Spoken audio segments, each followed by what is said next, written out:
छोटी सी बात हुई, उससे हम शुरुआत करेंगे। हम चाहते हैं कि सबसे पहले क्यों न हम थोड़ा सा योग माना यात्रा करें, गीत वाला योग नहीं।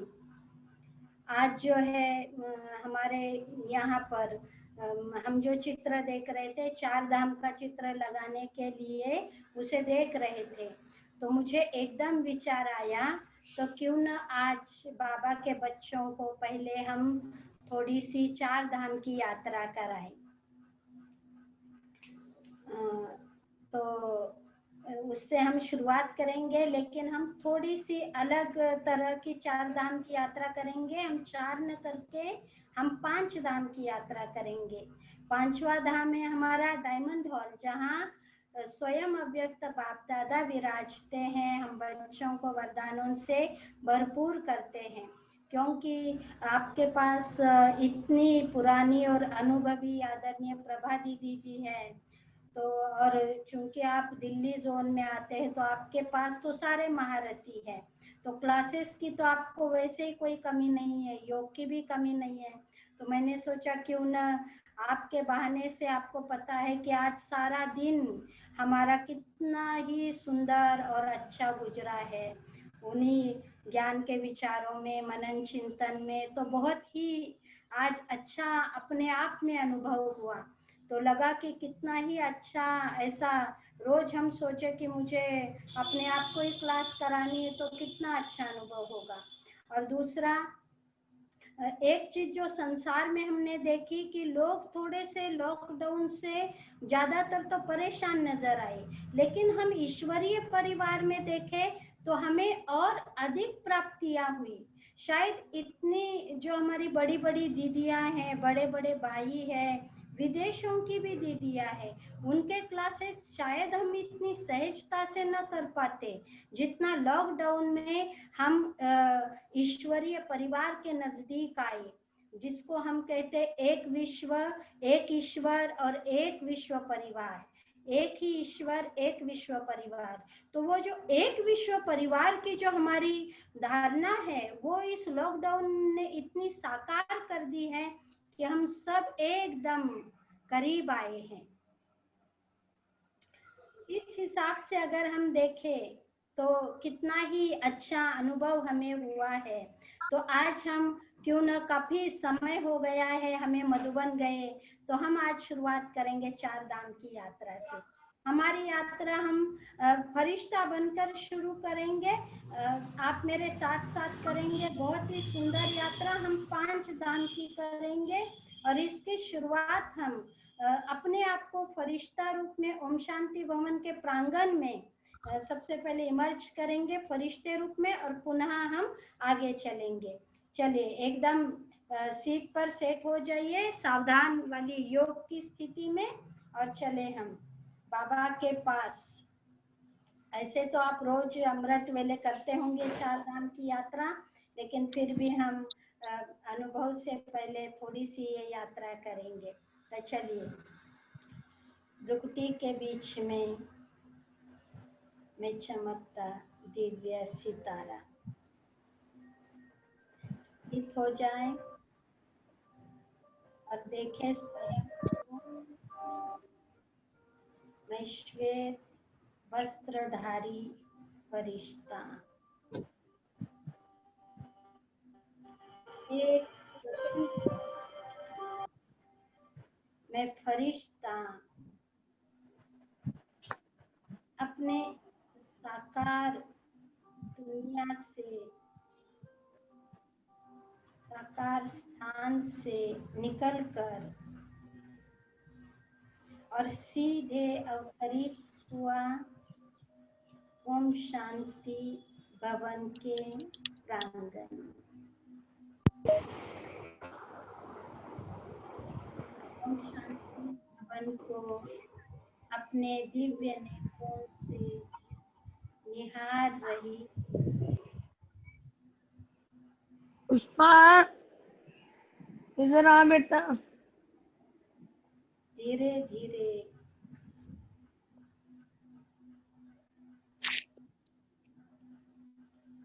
अपने कदम बढ़ाए पांडव भवन की ओर। मैं फरिश्ता पांडव भवन के गेट पर आकर पांडव भवन के आंतरिक दृश्य को निहार रहा हूँ। बाबा के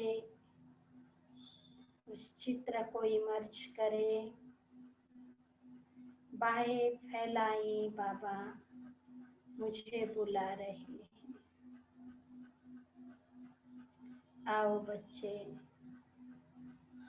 अपने घरों अनुभव करो। धीरे से मैंने कदम बढ़ाए और मेरे मन पर एक चित्र आया। यही दुकान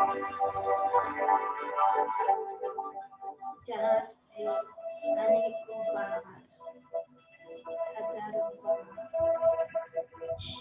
हमारे मम्मा और पापा चले गए।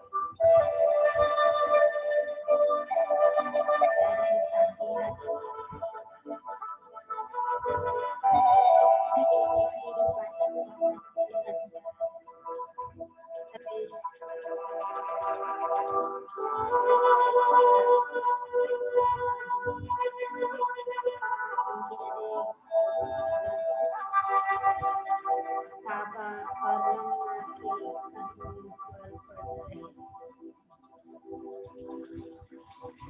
और उनकी असंपूर्ण ऊर्जा और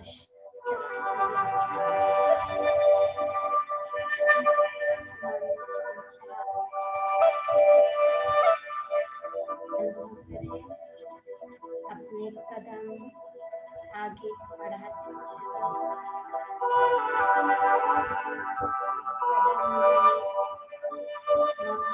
बाबा के कदमों अंदर फरिश्ते चलते फिरते नजर आ रहे। धीरे धीरे कदम बढ़ाते हुए बाबा की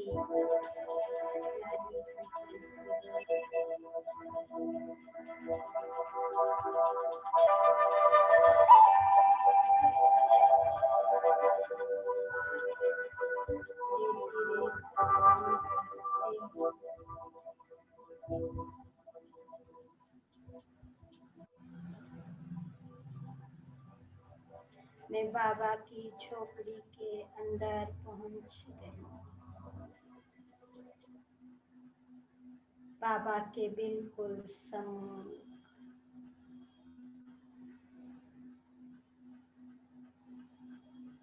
रूह रिहान करने। मीठे बाबा,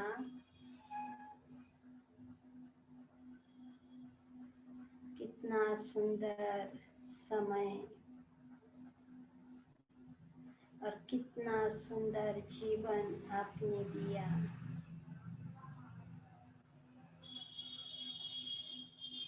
अपना बच्चा बनाकर, विशेष आत्मा बनाकर हमारे जीवन को धन्य कर दिया। बाबा को निहारे और ऐसी ही खुशी की रूह रूहान बाबा से करे और खो जाए थोड़ी देर के लिए बाबा के प्यार में। एक तक सिर्फ बाबा को निहारे।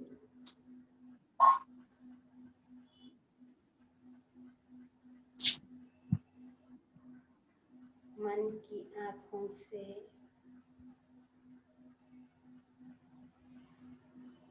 बाबा को देखते हुए धीरे से उठे और चले नहीं बच्चे रे बाबा के कमरे की ओर।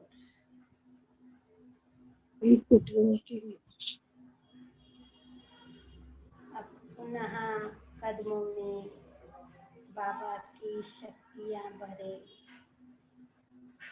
क्योंकि बाबा के कमरे में हमें समर्थ बनना है, समर्थ बनने का वरदान लेना है, पाक समान बनने का संकल्प करना है। धीरे धीरे मैं आत्मा बाबा के कमरे के पास पहुंच गई। अब मैं फरिश्ता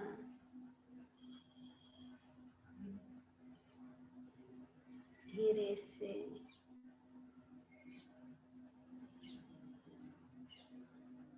बाबा के सम्मुख विराजमान होती हूँ।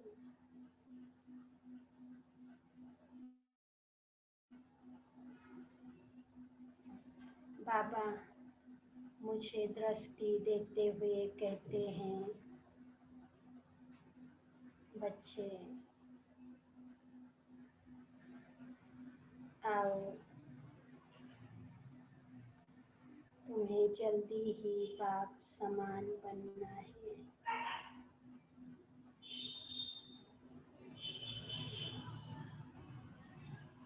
और मैं फरिश्ता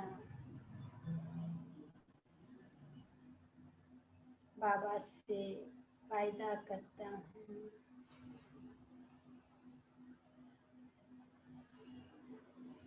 बाबा बहुत जल्द हम आपके समान बनकर आपके पास,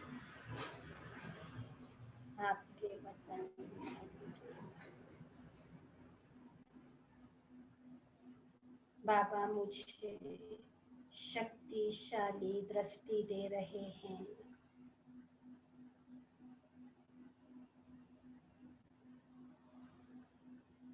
बाबा की शक्तिशाली दृष्टि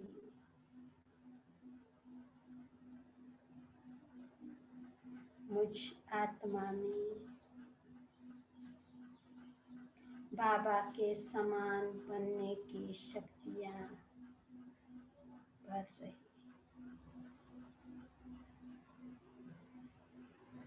बाप समान बनने का दृढ़ संकल्प लेकर मैं आत्मा आगे बढ़ती हूँ। मैं फरिश्ता धीरे से उठकर चला हिस्ट्री हॉल की ओर।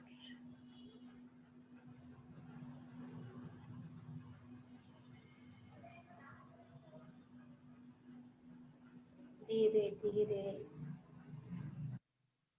मैं फरिश्ता हिस्ट्री हॉल के अंदर प्रवेश और सम्मुख बाबा और मम्मा को देखकर एक संदली पे बाबा बैठे हैं, दूसरी संदली पे मम्मा बैठी।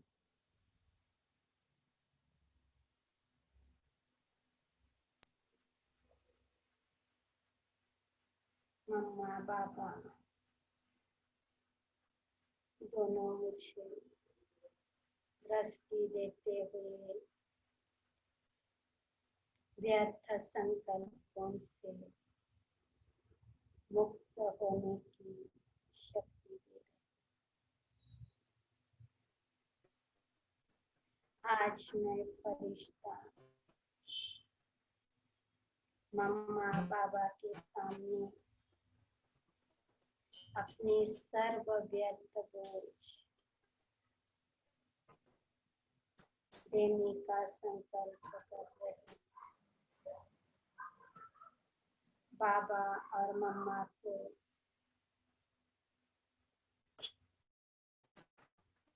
मुझ आत्मा ने अपने सारे बोझ देने का वायदा किया।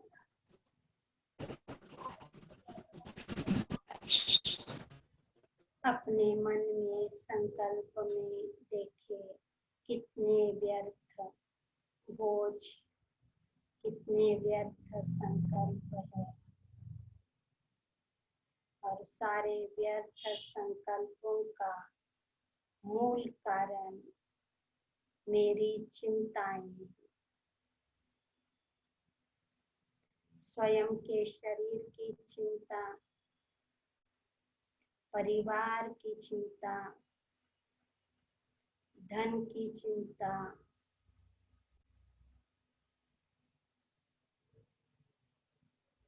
अनेक चिंताएं। स्वयं को देखिए, कौन सी चिंता मुझे व्यर्थ की तरफ धकेलती,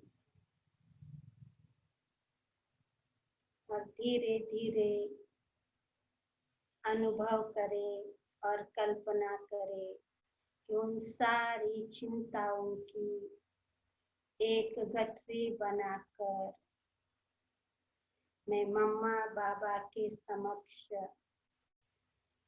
अर्पण कर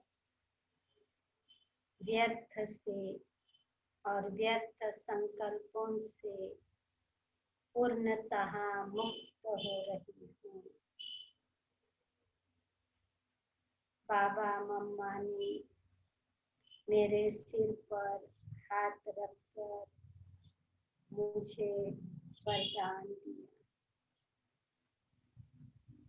व्यर्थ से मुक्त, समर्थ और शक्तिशाली।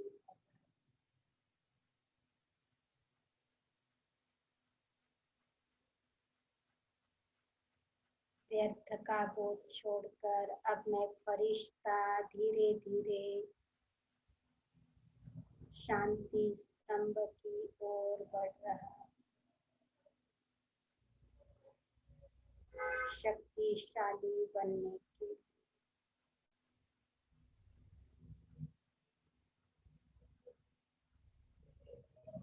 धीरे धीरे मैं फरिश्ता बाबा की शांति स्तंभ के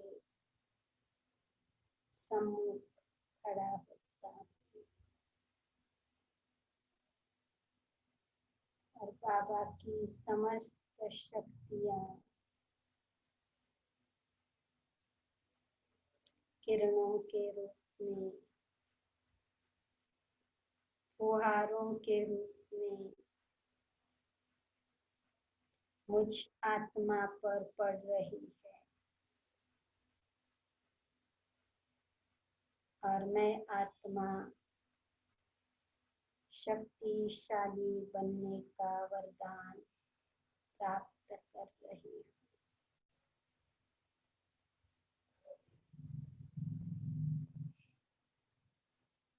सारी शक्तियों को अनुभव करें कि बाबा की शक्तियाँ निरंतर मुझ आत्मा पर पड़ रही है, और मैं शक्तिशाली बनने के संकल्प के साथ अब 1 सेकंड में उड़कर 1 सेकंड में मैं फरिश्ता आया नीचे डायमंड हॉल में। उस दृश्य को इमर्ज करें जब बाप दादा सामने हैं और हम बिल्कुल आगे एकदम सामने के सोफे पर जाकर बैठे, और अनुभव करें अव्यक्त बाप दादा सम्मुख है। संपूर्ण हॉल श्वेत वस्त्रधारी ब्राह्मण फरिश्तों से भरा हुआ है।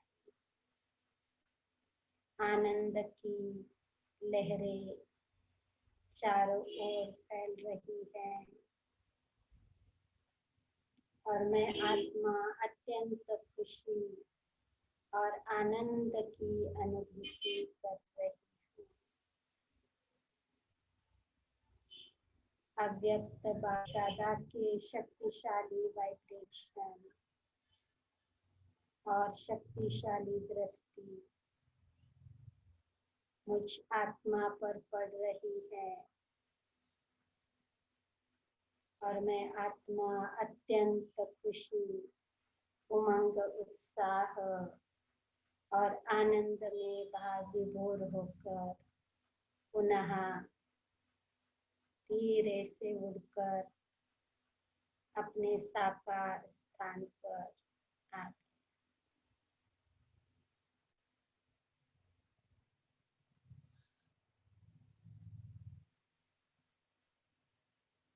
ओम शांति, ओम शांति, ओम शांति।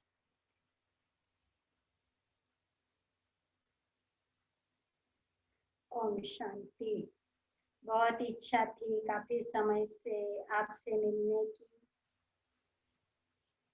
आज अगर बाबा हमें कहता है कि बच्चे, संगम युग में जो कुछ भी होता है हमारे लिए सब कुछ कल्याणकारी ही है।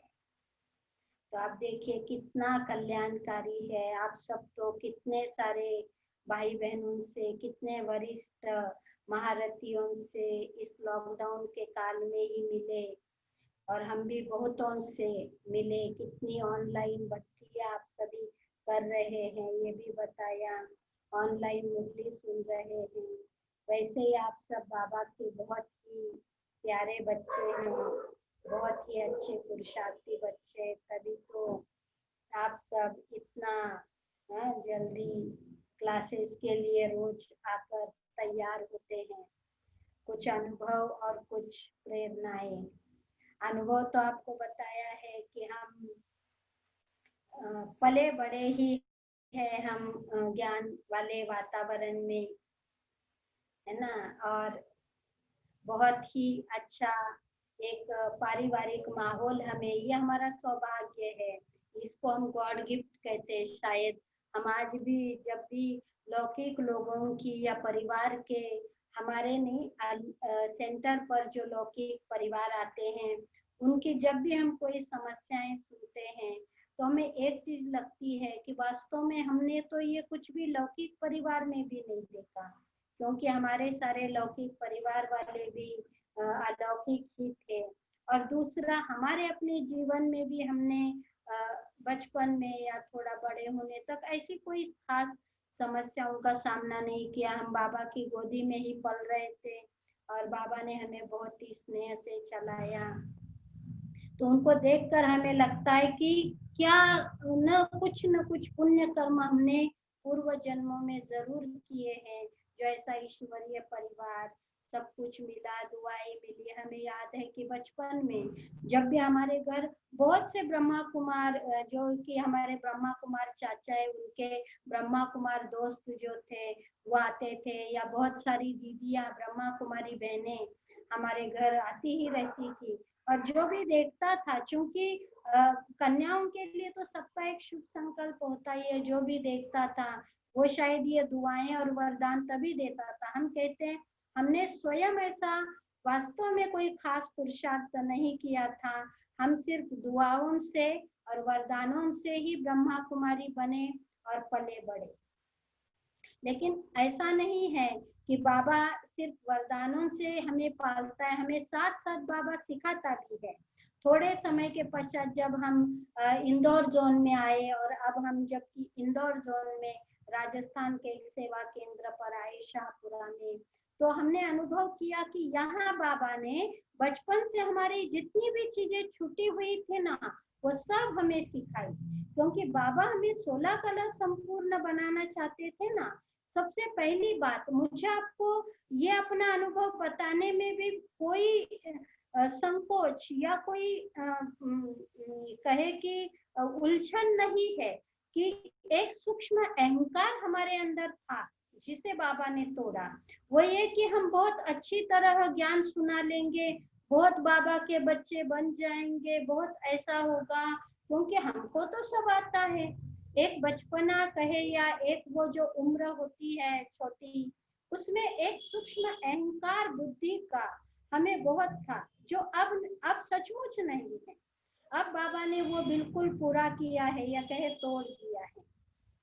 लेकिन ये भी तो ज्ञान मार्ग का एक अनुभव ही है ना, कि वो जो सूक्ष्म अभिमान था, वो जब हम इस केंद्र पर आए, यहाँ आने तक तो सब हमको बहुत ही, हम स्नेह प्यार से ही चले, बड़ों के साथ रहे। उनका भी, बड़े भाई जो आप सब घर गृहस्थ से, परिवार से आते हैं, क्योंकि उस समय हम छोटी बहन होते हैं, तो सबका प्यार छोटी बहनों से होता है, तो सबने बहुत प्यार भी दिया। लेकिन जब हम स्वयं यहाँ शाहपुरा केंद्र पर रहने लगे, तब हमें पता चला कि सेंटर बनाना या भाई बहन बनाना, जिसको हम कहते हैं पक्के स्टूडेंट बनाना, कितना कठिन कार्य है। कठिन है या सरल है, ये तो हम नहीं जानते थे, लेकिन हमें एक अनुभव अवश्य हुआ कि बाबा जो हमारा सूक्ष्म अहंकार है, उसे तोड़ना चाह रहा है, और वो टूट गया। साथ साथ बाबा ने यहाँ हमें सिखाया सारे स्थूल और सूक्ष्म कार्य, क्योंकि आप जानते हैं राजस्थान की धरनी में ब्रह्मा कुमारियां, राजस्थान के जितने भी सेवा केंद्र है, वहाँ ज्यादातर सेवा केंद्रों में आप देखेंगे तो मराठी बहनें ब्रह्मा कुमारियां या इंचार्ज है बहुत सारे केंद्रों पर। तो वो एक जो स्थूल और सूक्ष्म सेवा, दोनों सेवाएं, ये हम मानते हैं कि बाबा ने हमको ये संकल्प कभी नहीं आया कि यहाँ क्यों। हमें एक बात का पक्का निश्चय था कि बाबा हमारे लिए ज्यादा जानता है कि हमें कहाँ रहना चाहिए, हमें कहाँ रखना चाहिए। तो हम यहाँ भी बहुत खुशी से रहे काफी समय तक। हाँ, बाबा ने कुछ हमें बहुत ही वरदान, एडवांटेज भी दे रखे थे। जैसे जब हम यहाँ आए तो हमें एक मेहनत नहीं करनी पड़ी, हमें मकान बिल्कुल फ्री का मिला था, लेकिन वो थोड़ा सा पुराना था और वो गांव के अंदर था। लेकिन बाबा सिर्फ हम बच्चों को सिखाते हैं या हमारी परीक्षा नहीं लेते हैं, लेकिन अपनी मदद का, अपनी छत्र छाया और वरदानों का हाथ सदा अपने हमारे सिर पर रखते हैं। वो हाथ बाबा का सदा सिर पर था। लेकिन साथ साथ बाबा को हमें जिसको कहे मैच्योर बनाना था या बड़ा बनाना था, क्योंकि हम बचपन से बहुत ऐसे ही पले थे, थोड़ा जिद में कहे या थोड़ा बिना काम वगैरह ज्यादा स्थूल कार्य नहीं करते थे। तो वो सब बाबा ने हमको इस केंद्र पर सिखाया। और अब बाबा ने हमको बहुत सेवाधारी भी दिए, जो कि हमें कोई कार्य न भी अब जब करवाना था, बाबा ने करवा के पक्का भी बनाया। हमें भोजन बनाना या टोली बनाना, सबसे ज्यादा ब्रह्मा कुमारी जीवन में जो मुझे डर लगता था, वो भोग बनाने का। लेकिन आपको बताए कि अब बाबा ने हमको ऐसा, हमको क्या, सारी ब्रह्मा कुमारियों को बाबा बनाता है। आप जानते हैं कि आप जब भी सेंटर का भोग खाते हैं तो सभी एक ही बात कहते हैं कि दीदी आप इतना स्वादिष्ट कैसे बनाते हैं। तो वो हम नहीं बनाते, वो बाबा का भोग है। हम अगर थोड़ा ऊंच नीच भी हमसे हो जाता है, हम बाबा के आगे अर्पण करके कहते हैं बाबा आप जो भी कम हो उसको डाल दो, जो ज्यादा हो उसे निकाल लो, और इसे परफेक्ट बना के अपने बच्चों को खिलाओ, क्योंकि हमने अपनी ड्यूटी पूरी की, हमने पूरे मन से बनाया।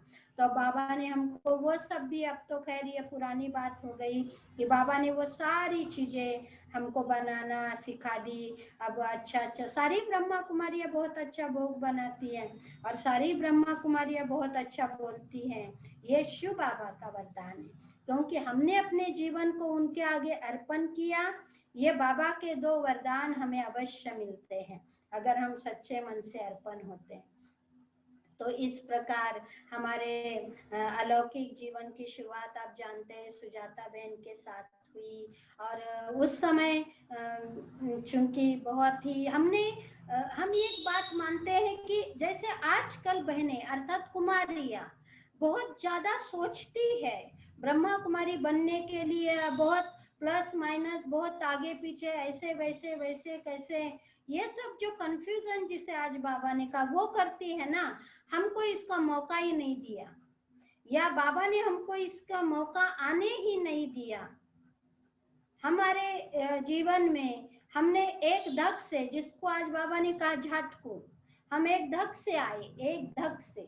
और दूसरा, आप जानते हैं कि हमको सुजाता बहन आदि को, हमारे जो लौकिक चाचा है सुभाष भाई, उन्होंने हमको मधुबन से ही, आप जानते हैं जो सबसे बड़ी चीज आज हमें अनुभव होती कि क्यों हम इतने जीवन में आगे बढ़े, उसका मूल कारण है जब मधुबन से हमको विदाई दे रहे थे ना ट्रेनिंग, दिल्ली की ट्रेनिंग के लिए, तब सुभाष भाई ने हमें साड़ी पहन के ही रवाना किया, हमको और सुजाता बहन को।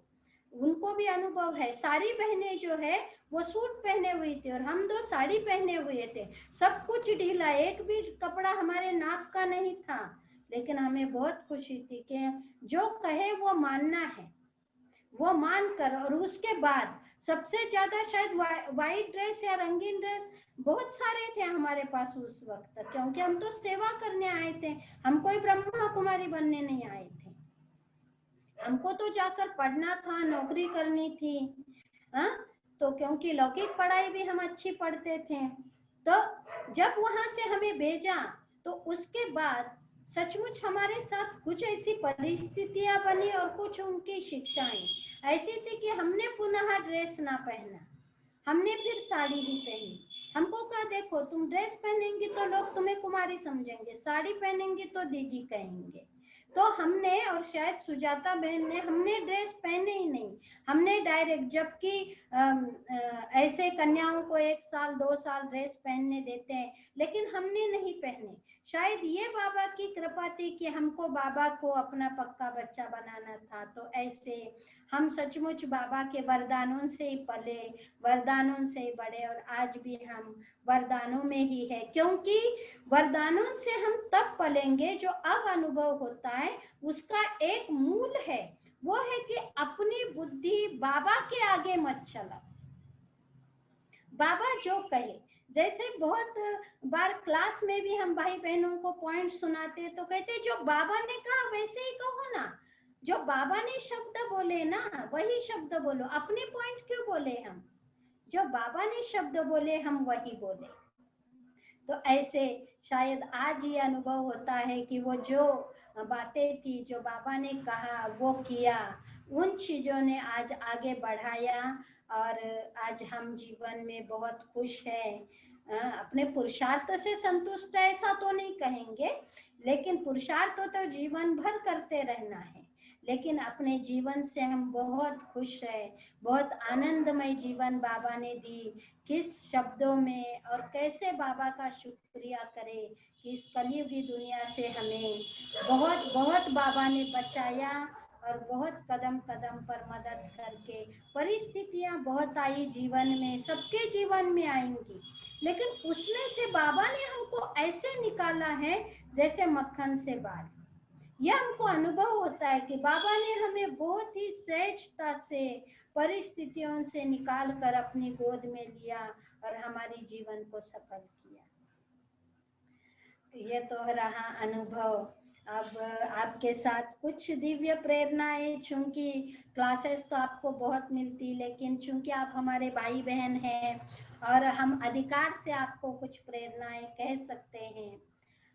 एक 4-5 बातें मैं आपसे कहना चाहूंगी। जो सबसे पहली बात मैं आपको सहज रीति कहना चाहूंगी वो ये है कि हम कहते तो है कि बाबा से हमारे सर्व संबंध है, हम बाबा को याद करते हैं, हम ज्ञान में चलते हैं। आपको याद है हमारे इंदौर के ओम प्रकाश भाई जी थे, वो 2 प्रश्न सबको पूछते थे जब वो क्लास कराते थे, तो हंसी में भाई जी, आदरणीय भाई जी 2 बातें कहते थे। आप ऐसे पूछते थे नाम लेकर, आप ज्ञान में कितने साल से चलते हैं? वो बताते थे कि हम 10 साल से चलते हैं, 12 साल से चलते हैं। तो फिर भाई जी उनको पूछते थे, अच्छा बताइए ज्ञान आप में कब से चलता है? ये बहुत अच्छा प्रश्न भाई जी पूछते थे। और दूसरा एक पूछते थे, अच्छा आप ज्ञान में चलते हैं? जी हाँ भाई जी, हम ज्ञान में चलते हैं। अच्छा, आप ज्ञान को तो नहीं चलाते हैं, है ना? ये 2 बातें हैं। एक है कि हम ज्ञान में चलते हैं, ज्ञान में चलना माना जिसको बाबा कहते हैं श्रीमत अनुसार चलना। और दूसरा है ज्ञान को चलाना। जैसे भक्ति मार्ग को लोगों ने, ओरिजिनल भक्ति मार्ग भी क्या है कि भाई सुबह अमृत वेले कम से कम 5 बजे उठना, हम 4 बजे, उनको 5 बजे, है ना। भक्ति में भी कम से कम 5 बजे तो भक्ति शुरू हो जानी चाहिए। लेकिन अब लोगों ने भक्ति को क्या किया, अपने अनुसार चलाया। आराम से 8 बजे सो के उठेंगे, फिर नहाएंगे, फिर 9, 10, 11 बजे आप देखेंगे लोटा लेके शिव पर चढ़ाने जाएंगे, है ना। तो क्या किया, अपने हिसाब से चलाया। तो क्या कभी कभी हम भी, या लॉकडाउन में क्या हमने भी ज्ञान को चलाया? अरे सेंटर तो जाना नहीं है, तब थोड़ा आराम से सोते हैं, आराम से उठते हैं, फिर पढ़ेंगे लोग थोड़ा काम करके, ये करके। पहले तो घर के इतने काम हम करते नहीं थे ना, पहले मुरली सुनकर आते थे, फिर हमने धीरे धीरे ज्ञान को चलाया तो नहीं, देखिए नहीं चलाया ना। हाँ, ज्ञान को चलाया होगा तो हम 9 बजे 10 बजे, अच्छा कोई बात नहीं, हाँ थोड़ा भोजन कर लेते हैं। अरे आत्मा को तो भोजन खिलाया नहीं, फिर कैसे? और फिर भोजन करके फिर मुरली पढ़ना, नहीं, ये नहीं हो सकता। ये है ज्ञान को चलाना, है? और दूसरा, कहीं लॉकडाउन में घर परिवार में रहते हैं, बाबा थोड़ा थोड़ा निकल तो नहीं गया हमारे जीवन से, देखना, है ना। तो ये जो पहली बात मैं आपसे कहना चाहती हूँ वो है, बाबा से हमारे सर्व संबंध तो है, लेकिन अब बाबा को हमें पूरी रीति से अपने जीवन में शामिल करना है। कैसे? बिल्कुल वैसे जैसे आप देखिए, आपके लौकिक घर में कोई छोटा बच्चा पैदा होता है, फिर क्या होता है, वो आपके परिवार में शामिल होता है। क्या करते हैं आप? आते जाते, हाँ, उस बच्चे का नाम लेकर उसको हंसाते हैं, उसको छूते हैं, हाँ, उसके गाल को ऐसा पकड़ते हैं, करते हैं कि नहीं? आते जाते उसको नाम से आवाज देते हैं, कहीं बाहर से आते ही पहले उसके नाम की आवाज देते। क्या किया आपने उससे? उसने खुद कुछ नहीं किया ना, वो तो सिर्फ पैदा हुआ। आपने उसे अपने जीवन में शामिल किया। क्या हम कहते हैं मेरा तो एक शिव बाबा, दूसरा न कोई, क्या सचमुच ऐसा ही है? क्या सचमुच बाबा को हमने अपने जीवन में शामिल किया? तो आज से हम ये जीवन में शामिल करना, अर्थात हर कार्य बाबा के साथ करना, बाबा से पूछ कर करना, या बाबा को कह कर करना, या बाबा की याद में करना। हम कहते तो है बाबा की याद में ही करते हैं हम, लेकिन बाबा को अपने परिवार का वो हिस्सा बनाना, शामिल करना, फिर देखिए कितना आनंद जीवन में आता है। जैसे हम लॉकडाउन में भी लोग पता नहीं कि बोर हुए नहीं हुए, हम तो 1 सेकंड भी बोर नहीं हुए, 1 सेकंड भी, क्योंकि कितना सारा काम, कितनी सारी क्लासेस, क्योंकि आप सब तो आ नहीं रहे थे, तो बहुत से स्थूल कार्य भी हमको ही करने पड़ते थे ना, हाँ, तो इस वजह से हम बिजी थे। तो ये पहली बात। दूसरी बात जो मैं आपको कहना चाहती हूँ वो है कि ज्ञान मार्ग में चलते चलते हम सबके जीवन में, ये बिल्कुल बहुत ही प्रैक्टिकल चीज है कि हम सबके जीवन में एक समय आता है जब हम थोड़ा सा, हमारी अवस्था नीचे हो जाती, ऊपर नीचे जिसको बाबा कहते हैं, ऊपर नीचे होती है, हाँ नीचे होती है अवस्था, सबके होती है, चाहे वो हम है, आप है, कोई ना कोई बात या परिस्थिति आती है, हम सब की अवस्था नीचे ऊपर होती। लेकिन ये जो दूसरी बात हम आपसे कहना चाहते हैं वो ये कि अवस्था को नीचे भले हो जाए, वो रसातल में न जाए। अर्थात जैसे रास्ते पर चलते चलते अगर हमारा पांव गड्ढे में गया तो एक तो हम गिर जाएंगे, फिर उस गड्ढे से बाहर आने में हमको बहुत समय लगेगा, फिर गंदे होंगे वो अलग, और फिर गड्ढे में गिरने के कारण फिर हम सहज रीति चल नहीं सकेंगे, नहीं चल सकेंगे ना, जैसे हम साधारण रीति रास्ते पर चल रहे थे। ऐसे ही ज्ञान मार्ग का है। ज्ञान मार्ग में चलते चलते कभी कभी परिस्थितिवश या कहे अलबेलेपन के वश हम सचमुच सिर्फ अवस्था को नीचा नहीं करते अपनी, लेकिन हम बिल्कुल गड्ढे में पांव डाल देते हैं, जहां से निकलने में फिर हमें बहुत मेहनत लगती। और सिर्फ आपको नहीं, आपको निकालने के लिए हमें बहुत मेहनत लगती। जानते हैं आप, हम आपको कितने फोन करते हैं, कितने प्यार से बोलते हैं, बताइए हमारा क्या स्वार्थ है। हम सिर्फ इतना ही चाहते हैं कि आप जैसे बाबा के प्यारे बच्चे हैं ऐसे बने रहे। रही धन की बात, उसकी ब्रह्मा कुमारियों को कभी कमी नहीं होने वाली। बहुत से भाई बहन ऐसा सोचते कि दीदियों का कोई काम होगा या कोई धन की, ऐसा कुछ नहीं है। भोलेनाथ का भंडारा भरपूर, एक नहीं देगा तो 10 आ जाएंगे। और ये हमने प्रैक्टिकल इतने सालों के जीवन में अनुभव किया है। सिर्फ धन का नहीं, स्थूल सेवा का भी हमने अनुभव किया। आपको बताएं कि कभी कभी कोई भाई अपने अभिमानवश हम ये काम नहीं करेंगे तो पता नहीं सेंटर का काम कौन करेगा। हम आपको बताएं, ऐसे 1-2 भाई चले गए, उनकी जगह उनसे 10 गुना अच्छा, 10 गुना ईमानदारी से और 10 गुना सफाई से काम करने वाले आए, बहुत अच्छी तरह। क्योंकि ये मेरा या आपका काम नहीं है, ये उस सर्वशक्तिवान का काम है। और उसने अपना ड्रामा बहुत अच्छा बना रखा है और हमने उसको जीवन समर्पित किया है। तो हमारी सारी चिंता उसे है, वो जानता है कब किसको कहाँ कैसे भेजना है, पर हमें वो चिंतित या दुखी नहीं होने देता। तो बहुत है करने वाले। तो इस प्रकार से जो दूसरी मुख्य बात आपसे कहना चाहते हैं हम, वो ये कि अपनी अवस्था को रसातल में नहीं जाने देना। हाँ, अवस्था नीचे होंगी, क्योंकि भाई हम कलियुगी वातावरण में, हम माना आप रहते हैं, हम तो फिर भी, हम तो सेंटर के वातावरण में ही रहते हैं। आपको मित्र संबंधी देहदारी परिवार, उनकी समस्याएं, आपको सबका सामना करना पड़ता है, मंजूर है। लेकिन एक हमारे जीवन का जो दूसरा बहुत सुंदर सत्य है वो ये है कि भगवान ने हमें अपना बनाया, भगवान ने हमें चुना अपने बच्चे के रूप में। बताइए कितनी बड़ी बात है, स्वयं भगवान ने हमें अपने बच्चे के रूप में चुना। तो अपनी अवस्था को कभी भी इतना नीचे नहीं जाने देना है। तीसरा, बाबा के जो आप देखिए, जो हमारे 84 जन्म है उसमें से 83 जन्म हमने क्या किया, वही क्या किया, वही लौकिक परिवार, धंधा, बिजनेस, नौकरी, फलाना, जिसको बाबा कहते हैं। अभी भी कई बच्चे कहते हैं क्या करे बाबा, हमें समय नहीं मिलता।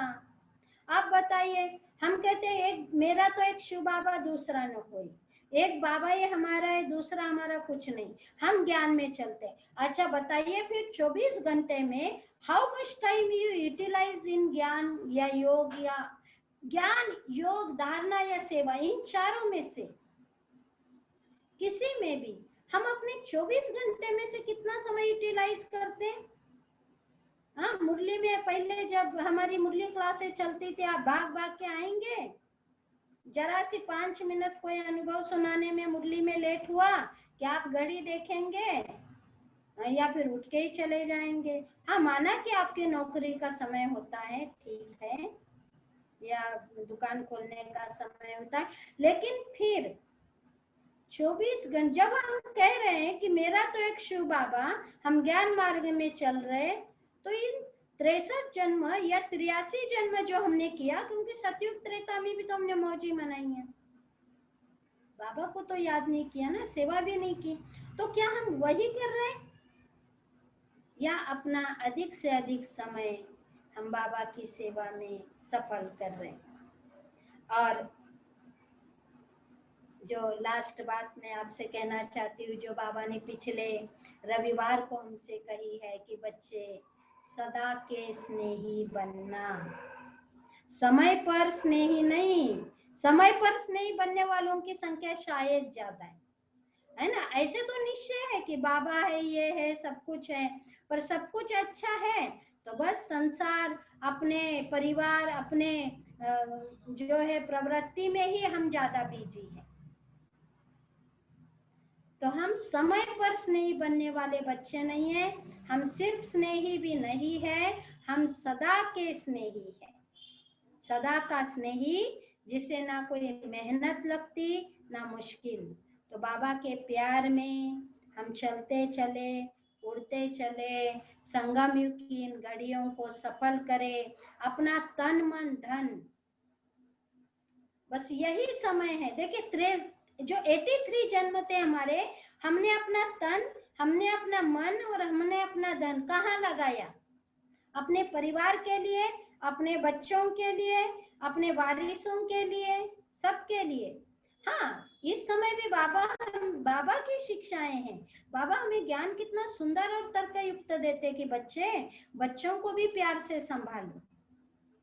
लेकिन क्या बाबा को भी अपने जीवन में शामिल करके अपना तन, मन या धन हम बाबा के लिए उतना ही सफल करने के लिए तैयार रहते, या वहां पर हम अपनी मजबूरियां, बहाने, या और कुछ सुनाते हैं?